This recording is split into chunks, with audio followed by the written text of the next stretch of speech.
Hi there, Doug Cockle here.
Hmm. Hmm. Hmm.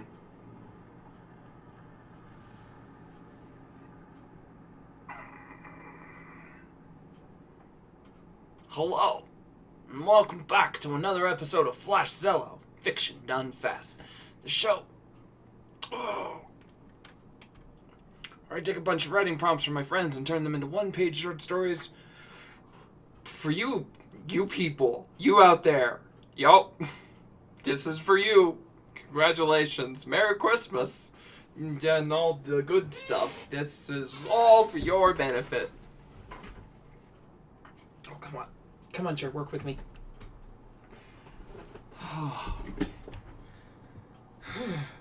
So, for anyone who celebrated, how was your Christmas? Mine was pretty good. It was so good that I forgot I was streaming today. I was like, I got nothing to do. I can't even pretend I was lazy today. I normally work out for half an hour, but I'm trying to bump that up to an hour. Which for me is a challenge of, okay, I'm going to work out twice as long, but without injuring myself. Because that's always what happens. So far, so good. But yeah, I finished working out and I was like, oh shit. My alarms went off specifically. Like, you're streaming in 10 minutes. I'm like, I'm doing what? What? Huh? So, I hope everyone's having a good time. Had a good Christmas, if that's how you do. And, welcome back. I'm not gonna lie, this almost didn't happen. I was like, oh, fuck, I got like 7 minutes before I start streaming. Maybe I could skip today. And I was like, no. Bad idea. I don't think it really matters. So, but this is kind of a fun surprise. For Christmas, Vera Matt gave me 8 prompts. He said, "Merry Christmas, here you go." So, not to say that you guys don't have to also keep giving me prompts. You can't just let Vera Matt do all the heavy lifting, but yeah, there's quite a few. Oh, there's more. My bad. 9 prompts. Yeah. Quokka Johnson. I don't know if that's an intentional reference, but... Alright. So, oh, that's... Like, it hasn't been that long, but there's also a part, since my last stream, but there's a part of me that's like, shit, gotta get back into the swing of things. And I'm like, nah. Come on, it's still the holidays, and I think everyone's in a kind of mild mood. I would assume. I can't assume, but I'm in a fairly mild mood, you know? Got to take a couple of days and just plowed through Mandalorian and watched Tenet, because that dropped, then watched Wonder Woman 84. Keep wanting to say 88. Wonder Woman 84 last night. I feel a little more, you know, bouncy. This was, not that anyone here necessarily cares. I have no idea. But, I like to go see movies in movie theaters. And that's something I haven't been able to do. Obviously, pandemic and all. But it was just hitting me as I was watching Tenet. That, like, it's not just the experience of watching a movie in a movie theater, but it was having something to look forward to, you know? Like, keeping track of the passage of time in 2020 turned out to be really hard, and I think part of that is because a lot of those things. I'm the kind of guy who, like, I used to have a whiteboard with a calendar. I like did the grid system myself, but it was several years of movie releases. Just as a thing to, like, I was constantly kind of looking forward to, whatever was going to come out. And at the time, it was like Aquaman was several years away when I made that. So for me, it's always been that, like, thing to look forward to. Not to say that, like, hiya. Not to say that it's, like, life is... It wasn't, like, oh, life is so bad and this is the only thing I have to look forward to. It was just a thing I looked forward to. And I happen to be hella neurotic. So, that is a little something that I look forward to. I look forward to the pandemic being over so that I can go back to kind of just casually being excited for things down the line, whether that's, the Shakespeare Festival that's, in town, or, so I love plays, or, movies, things that aren't entirely... That's the rough thing about, like, Mandalorian and stuff like that is sometimes you want to get out, or at least I do. Sometimes I want to get out and do things not in this one fucking room. God, I hate this room. It's a fine room. I've just been here too long. Anyways, so as I said, we had one prompt left from Dune Harper, and then just fucking Viromat89 dropped us so many for dropped me so many for Christmas. So let's just read through them and see what we got. So Dune Harper gave us: a young woman is haunted by the wailings of a child. The cries come from the walls in her house, but she can never find a source. Not doing fine, but chilling nonetheless. Sorry to hear that, man.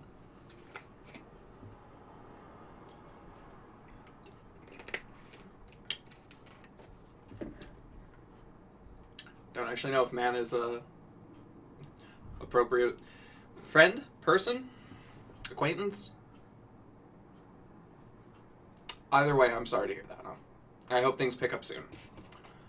But she can never find a source, so that is the last prompt we had from before Christmas, and then the Christmas prompts. The most traumatizing bedtime story ever told. What's the connection between a Mossad agent who's seen it all, two surfer dudes who think they invented the Ponzi scheme, a leprechaun in a 12-step program, and the world's largest hairball? I haven't actually read these yet, and I'm not gonna lie, I'm looking at this going, he knows I write one-page stories, right? Oh, no. Okay. Do you know why I pulled you over, sir? You were doing 40 in a 20-mile-an-hour zone. What's that? You really have to take a shit? Well then, it would be cruel of me to detain you any longer. Pulls out a bag of potato chips and begins slowly munching. License and registration, please. Okay. Scientists examine a zoological oddity, a reindeer with a bioluminescent nose. The evidence is conclusive. The fourth wise man was real after all. His gift, a Katy Perry blow-up doll.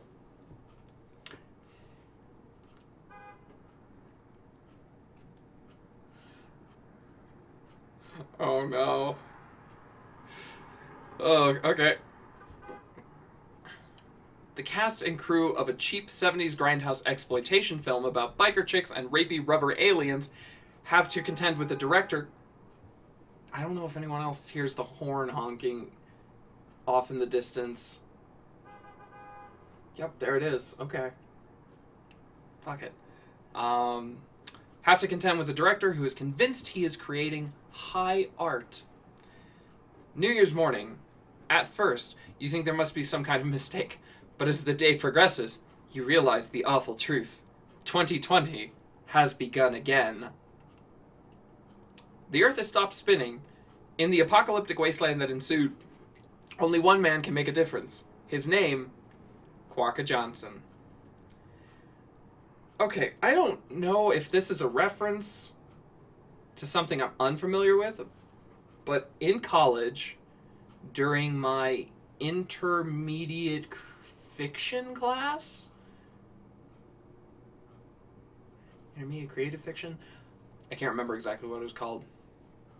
We were going to write a kind of World War Z inspired novel where basically it was going to be, one town in the apocalypse, and every kid in the class was going to write one chapter from the perspective of an original character.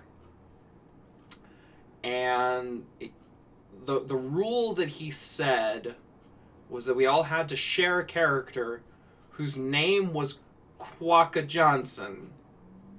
So I don't know if Viramat knows about those stories or if this was a complete coincidence. Because, I don't think the assignment ever went anywhere. It just kind of... I think it got finished for grading purposes, but it wasn't good. Partially just because there were 26 people in the class, 29, something like that.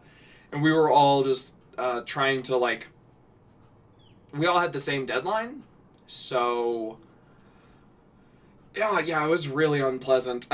Trying to be all right, because I was part of the ending group. He broke us into 3 groups, beginning, middle, and end. But we all had the same deadline, so the people trying to write the beginning were vaguely working off the vague notes of somebody, of the people in my group, and then the people in my group were trying to work off the vague notes of the people in the first group, and then the people in the middle were just fucked. So,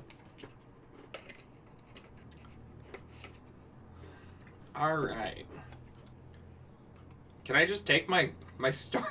Can I just take my story with Quokka, the character of Quokka Johnson, and just use that? Here, I wrote this. This looks suspiciously like you cut it out of a different story. Quiet, you. Okay. Excuse me.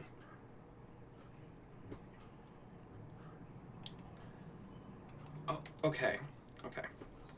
I am going to...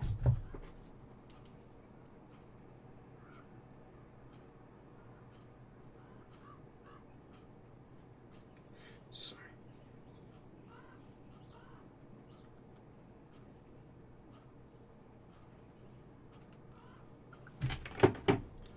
I want to try the Dune Harper's last prompt.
Close the window behind this, because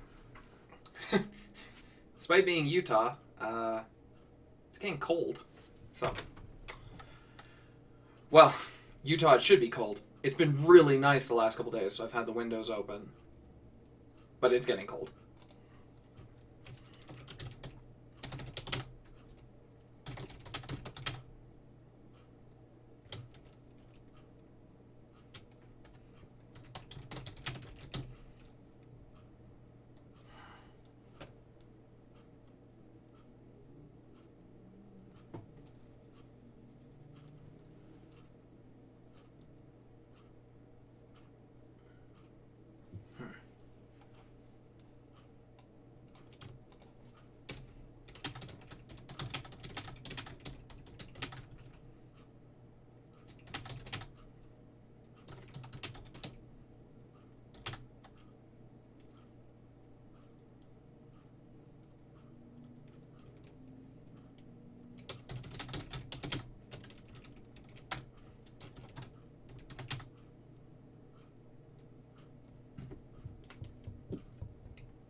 So I have an idea for the ending of this story, but it's one of those. I have 6 lines, and I don't think it's a good ending, but I don't think I don't know if I can pull it off.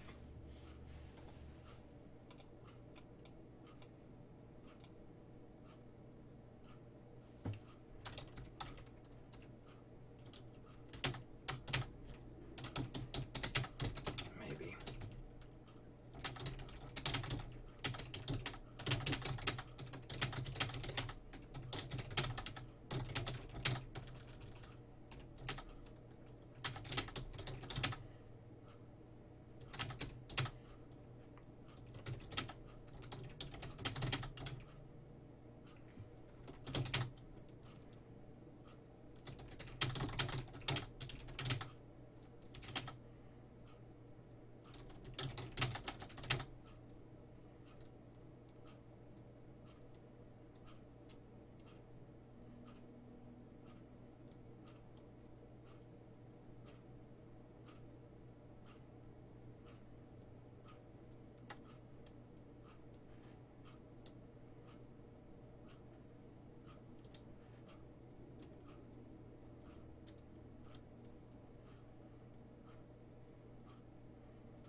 So, I really liked this prompt. I really liked some of the ideas I was having with this prompt. But anyone who's kind of stuck it out with me on a lot of these streams, they kind of know what this means. I tend to be a little... This isn't my... I try not to make disclaimers. I try not to be hard on my own work. But this... maybe this is a good way to say it. The image I had in my head and what I think I got on paper are different. And sometimes that's disappointing. So, let's jump in and see what shook out. The wailing had not stopped for days now. No matter where Julia wandered through the house, it seemed to follow her, the plaintive cries of a child. It had started off sounding very far away, but had only risen in volume as the days following. Whatever joy Julia had felt upon moving into her new house was slowly being whittled away by the howls, the sobs, the moans she could not seem to escape. Lying in bed that night, staring at her ceiling, trying to drown the noise out, she gave up. She swung her feet over the edge of the bed and slipped on her slippers and pulled on her bathrobe before slipping out into the hallway. The crying remained at the same volume, drilling into her ears, setting her teeth on edge. "Please, shut up," she begged, tears gathering in the corners of her eyes. The wailing grew louder. "Shut up!" she yelled to match it. "Shut up! Shut up! Shut up!" Before she realized what she was doing, Julia balled her hand into a fist and punched through the drywall of the hallway. She jerked away, her knuckles red and scratched. The black hole she had made stared back at her. The sound of crying stopped. Julia stood there, unmoving, breathing heavily. Then she heard a giggle. "No!" Julia growled, grabbing at the edge of the hole she had punched in the wall and tearing at it. She dragged her nails, tore the skin along her fingers as she ripped at the wall, making the hole bigger and bigger. She tore chunks of drywall free and threw them on the ground behind her until she came face to face with a small, chained corpse. It turned its decomposed head to look at her. The words, "Thanks, lady," slopped from its dangling jaw. Julia turned and ran from the house, screaming, the front door swinging behind her.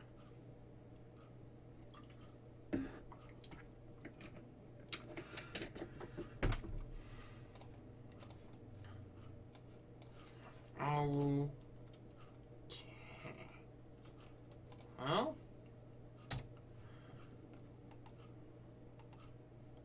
what did you guys think?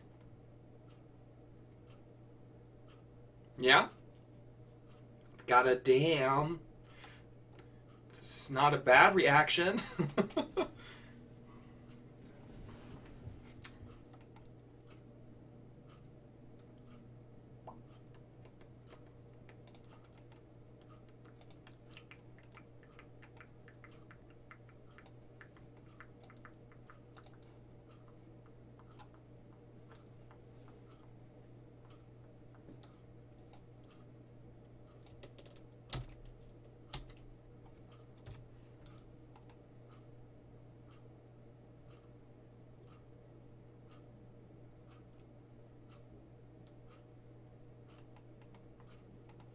So little Druid, is that a good damn? Is that a damn, that's a good story? Or like, damn, you should delete your Twitch channel and never do this to anyone, never visit this upon anybody ever again?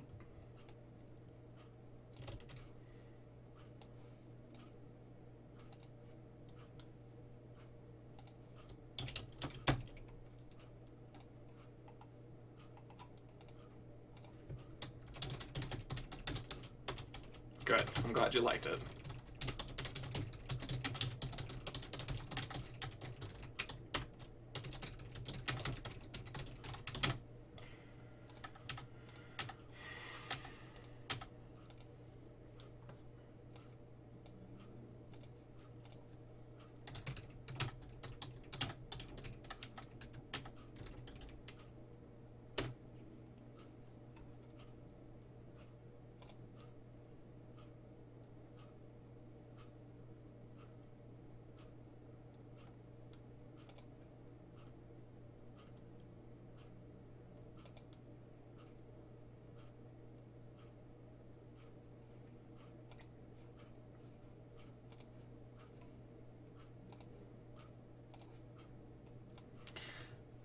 Okay, so...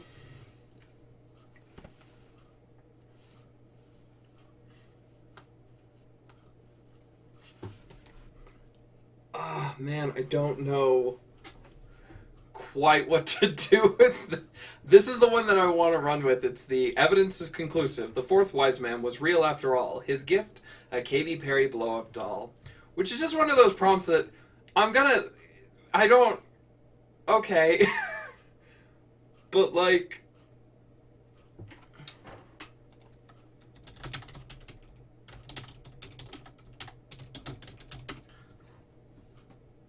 I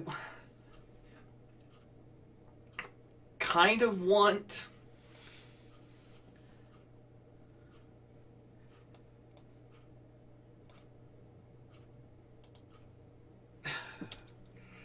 Reading this prompt reminds me of this one image. Let me bring it up. Of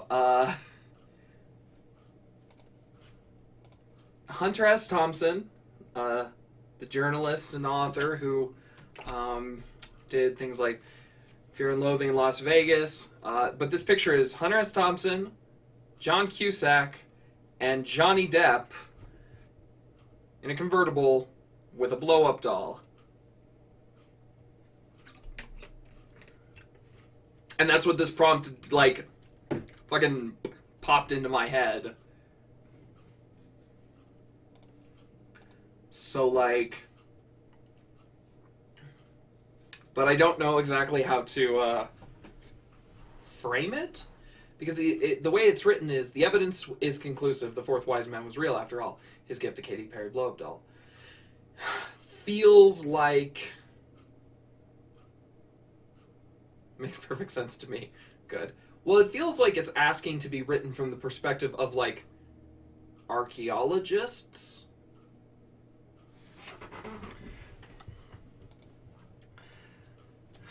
How long...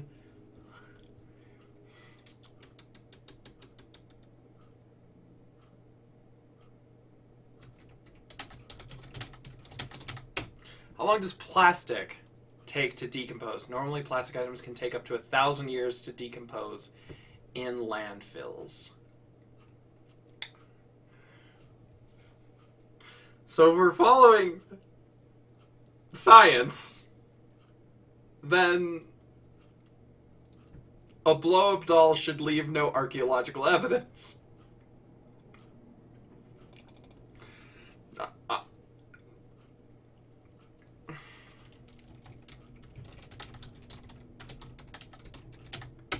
How long?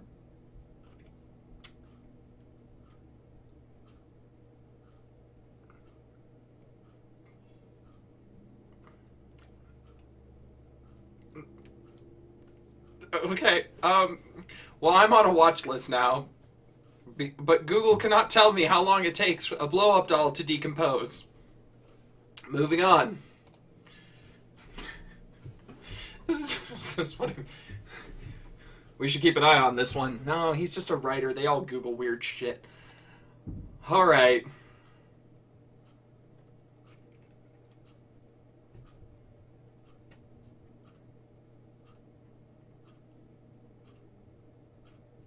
Oh, God damn it, Google.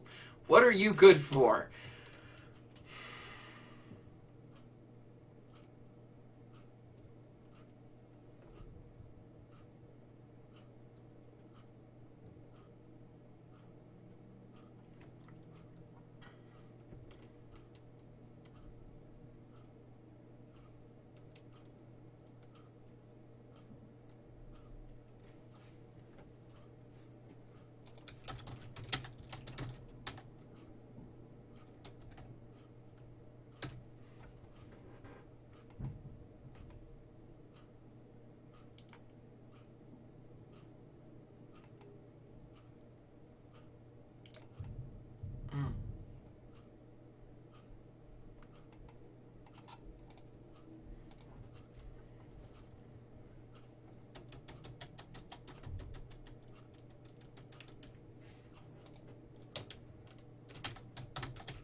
So, the next question of, okay, well, if they don't find archaeological evidence of a 2,000-year-old Katy Perry blow-up doll, then how do they know about it?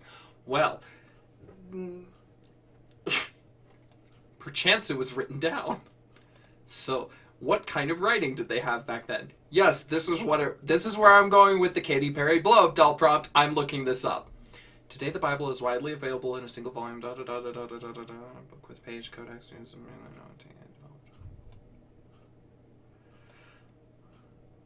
Okay, a Jew who owned a Jew. Sorry, I don't know why I said that way. My best friend's Jewish. We've been giving each other shit about that for so long. Sometimes I'm like, no, wait, I'm not being anti-Semitic, I swear. He started it. This is his fault. Okay, this means a Jew who owned a Bible in Jesus' time would have had an armful of scrolls, since every copy was made by hand. Cool. Books were not cheap, although we should not exaggerate the cost. A copy of a lengthy book like Isaiah might take a professional scribe 3 days or so to make. So the price would be his wages and the cost of materials. Nevertheless, it's unlikely that many individual Jews would own a complete set of the scriptures. Okay. So, scrolls.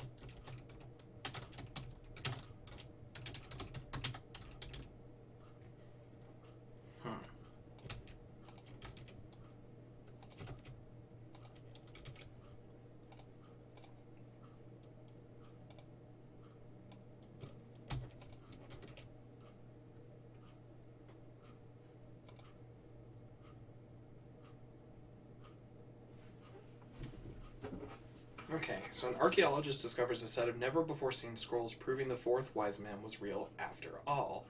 But his gift was a Katy Perry blow-up doll.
I mean, I'm not gonna lie, just that little description, finding a scroll that says this, it's just this meme.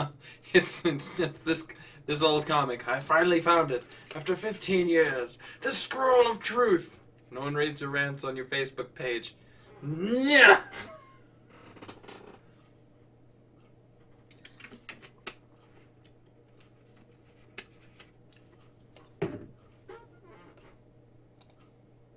So anyways, I don't even think I've ever actually seen the original of that meme.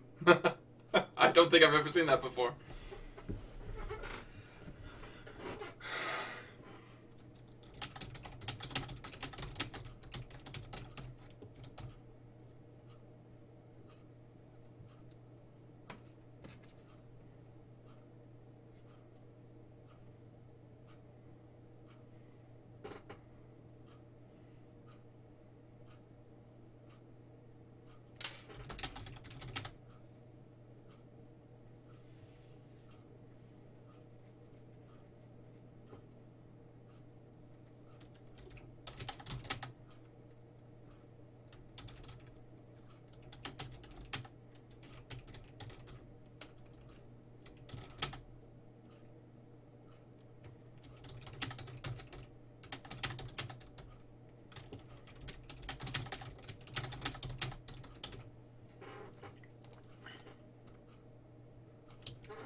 Alright, well, I think I've wasted enough time. I feel like I have to acknowledge the fact that I'm just trying to come up with names for these fucking characters.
God. This is a tougher prompt for the atheist just because I've never read the Bible. So, okay, let's see.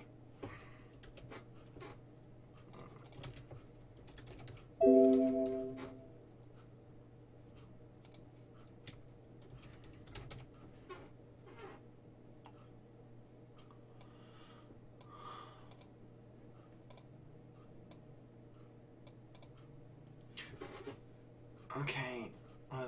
Now after Jesus was born in Bethlehem of Judea in the days of Herod the king, behold, wise men from the east came to Jerusalem, saying, where is he who has been born King of the Jews? For we have seen his star in the east and come to worship him. When Herod the king heard this, he was troubled, and all Jerusalem with him. And when he gathered all his chief priests and scribes of the people together, he inquired of them where Christ was to be born. So they said to him, in Bethlehem of Judea, for thus it is written by the prophet, but you, Bethlehem, in the land of Judah, are not the least among the rulers of Judah, for out of you shall become a ruler who will shepherd my people Israel. And Herod, when he had secretly called the wise men, determined from them what time the star appeared, and he sent them to Bethlehem and said, go and search carefully for the young child, and when you have found him, bring him, find the child. Bring back word to me. Don't let that Mandalorian stand in your way. Sorry, what were we talking about? Bring back word to me that I may come and worship him also. Then they heard the king, they departed, and behold, the star which they had seen in the east went before them till it came and stood over where the young child was. When they saw the star, they rejoiced with exceedingly great joy. When they had come into the house, they saw the young child with Mary his mother, and fell down and worshipped him. They had opened their treasures, they presented gifts to him, gold, frankincense, myrrh, and a Katy Perry blow-up doll.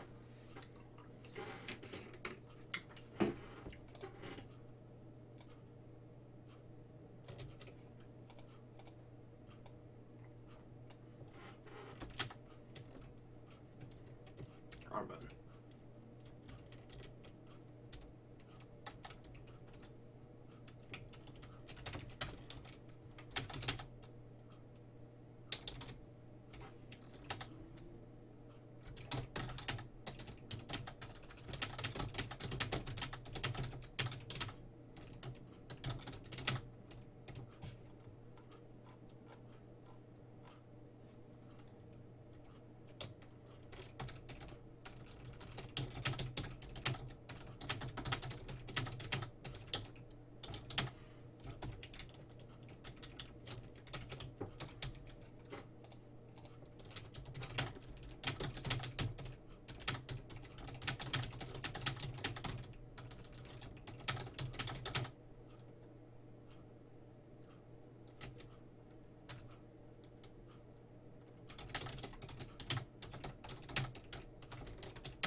So I was just curious. Turns out there is it's not a history, but there's a book from 1895 by Henry Van Dyke about a fourth wise man. It is a much sweeter story than the one I am currently writing. Imagine that.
anybody kind of hanging out and still watching might see me just doing all sorts of weird faces because I'm like, how do you write this reaction?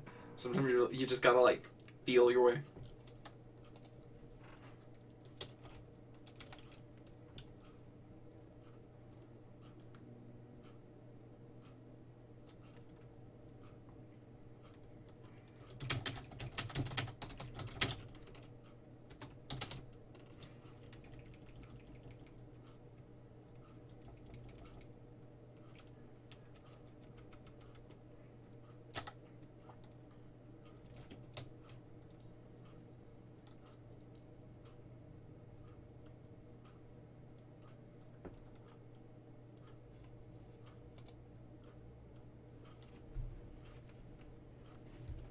I feel like it makes more sense coming from an artist, like a visual artist, though, because when you're like, first you have to like find the right reaction, and then you have to figure out the weirdest, like, how do you translate that into words in a way that doesn't detract from the story, you know? Because like, you can try to replicate. I have a buddy, love him to death, but one of my friends tends to go all in on trying to describe everything, whether it's appearance or facial expression or like a fight scene, and it ends up mostly overwhelming, and you just kind of start kind of zoning, or at least I do. So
how's it going?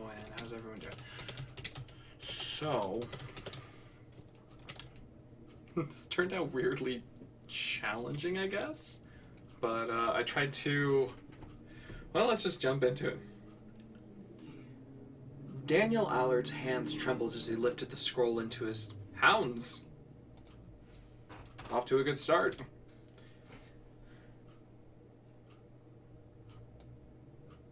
How about... Daniel Allard's fingers trembled as he lifted the scroll into his hands. Perfectly preserved after 2,000 years, hidden just out of sight of the prying eyes of man or the erosion of the Middle Eastern desert. His eyes scanned the Hebrew alphabet, the gears in his mind already beginning to translate the words into English. Gold, frankincense, myrrh, and something else in the list they did not recognize. Even still, his heart was racing. After all, this scroll seemed to speak of the 3 wise men in Jesus' birth, except if the scroll was to be believed, there was a 4th wise man.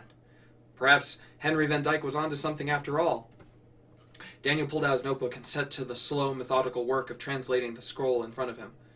Could have, probably should have waited to get to the lab, but he just couldn't wait. He looked at his notes, reread them, looked at the scroll, reread it. Gold, frankincense, myrrh, and a Katy Perry blow-up doll, Daniel heard himself say. What about a Katy Perry blow-up doll? Came a voice from the doorway. Daniel turned to Expedition Leader Dr. Carl Woodard and said, nothing. Dr. Woodard stroked his thick, walrus-like mustache. He opened his mouth to speak, but another member of the team, Miranda Kipps, ducked her head through the door. Hey, boss, you should see this. She jerked her thumb over her shoulder. It's let me guess, Dr. Woodard said with a light smile. A Katy Perry blow-up doll? Well, Miranda said before pausing, gesturing lamely and following up with, Yep. Dr. Woodard turned back to Daniel, who shrugged and handed over the scroll and his notes. Woodard stared at his scribbles, muttering under his breath. Finally, he handed them back. He slipped past Miranda and made for the desert. Were you going to look at the No, Miss Kipps, he said without looking back. No, I don't think I will.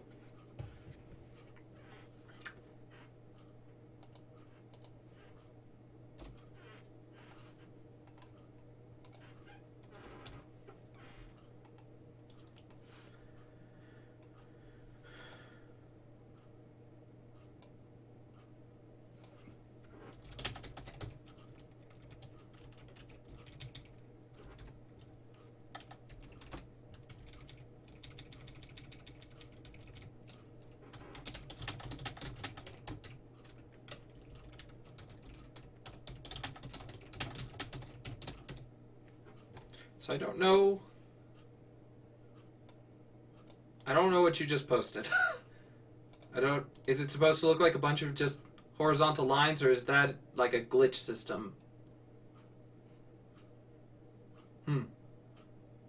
Interesting.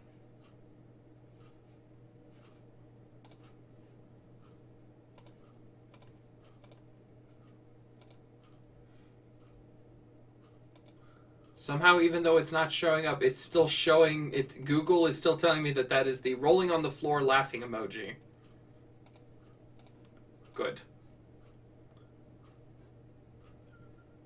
Yeah, weird. I don't know what's up with my, like, if you can see on the stream, it just shows up as a bunch of horizontal lines. So, but Google's there to help me out. All right, so that was a weird one. I feel like that had an element of the original fucking Farscape, not Farscape. Stargate. Jesus. A little bit of Stargate mixed with oh fuck, I don't remember. I don't even know if Jesus friend Biff.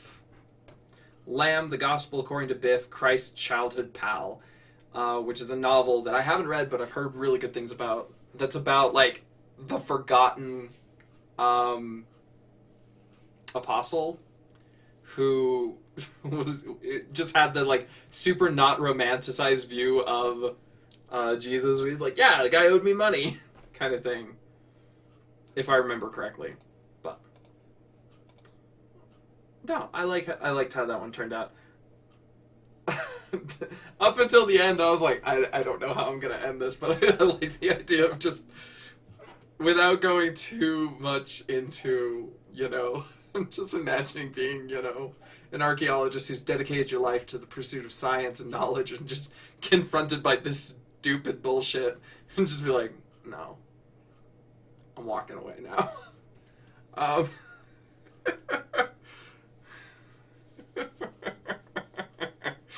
I think that there was a really fun potential story of a guy. I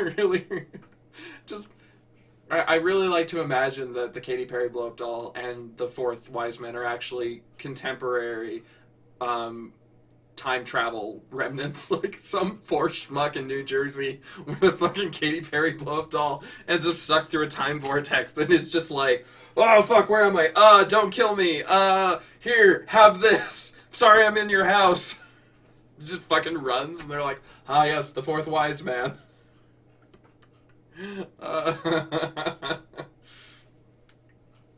So, anyways, that went fairly long. It definitely was having a hard time kind of getting back into the swing of it, but I think it worked out by the end. I think we got to a good place. So yeah, that's the other side of this story, is writing it about the guy who suddenly winds up 2,000 years ago in the Middle East alone with a Katy Perry blow-up doll.